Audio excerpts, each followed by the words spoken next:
నిన్ను చూడందే పదే పదే పడే యాతన తోట పూలన్నీ కని విని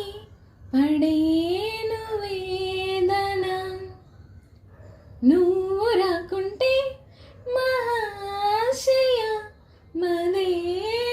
ఆగునా పూల తీగలతో పడే ఊరే నాకింక దీవెనా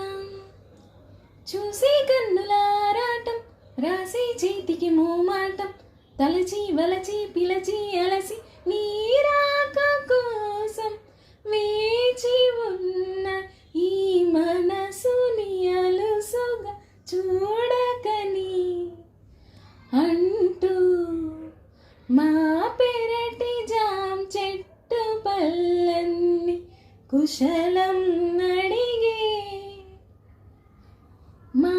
తోట చిలకమ్మ నీ కోసం ఎదురే చూసే